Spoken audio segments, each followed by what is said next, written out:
New guidelines for the more than 14,000 courses offered at the Texas Tech University system are getting pushback from several organizations that serve as advocates for the LGBTQ community. They claim it's a step back for education. KCBD News Channel 11's Aubrey Harris took their concerns to the Texas Tech system's chancellor. Aubrey. Madeline, the new course content guidelines are based on efficiencies, according to the leaders of the Texas Tech system. Senate Bill 37, which you can see the key points right here behind me, is behind these changes. It was written by Chancellor Brandon Creighton when he was in the Texas legislature. The law requires state curriculum to serve as the foundation for a student's future, particularly in the workforce. It states classes may not endorse specific public policies, ideologies, or legislation. Texas Tech identified about 60 courses that needed to be altered. LGBTQ advocates in the Lubbock community say the decisions directly target conversations about gender identity and sexual orientation.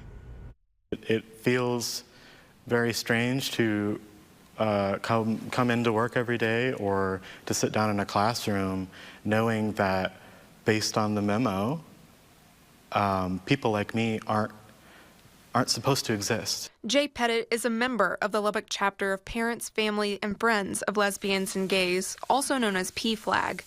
He says the recent course changes are creating a climate of fear in faculty and staff at Texas Tech, whether it be speaking up about it or the fear of understanding the guidelines.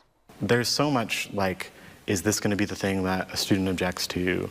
Am I going to face disciplinary actions for even bringing this up? And PFLAG believes it's a form of censorship in a decades-old conversation. It does, even if it's not said out loud, like if I'm not feeling like I'm allowed to talk about my experience, it does feel like I don't have as valued of a space in the community. However, Chancellor Brandon Creighton says people of all backgrounds are welcome on the Tech campus and are encouraged to engage in a public forum.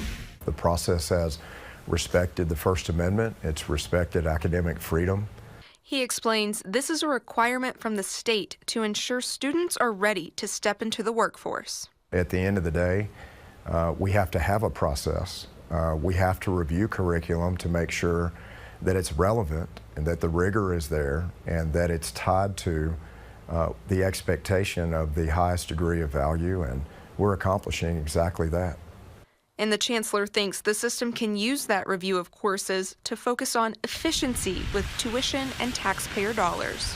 If we find any inefficiencies or any ways where that is unfair to students, almost offering them something that they won't find to be as valuable whenever they're finished with their journey in higher education.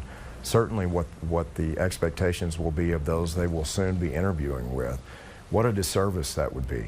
So we're looking out for everyone. I would like to think that my taxpayer money is as equally valuable as everyone else's. I also know that myself and many other students are paying significant amounts of tuition dollars. And if this is something that they want to research and are invested in, both with their finances and also with their time and energy, I would argue that they're valuable topics too. The memo sent out on April 9th is only the first step Texas Tech is taking to provide what it calls a future-focused classroom. Chancellor Creighton says the review of content is an evolving process and will continue to change over time. Madeline. Thank you.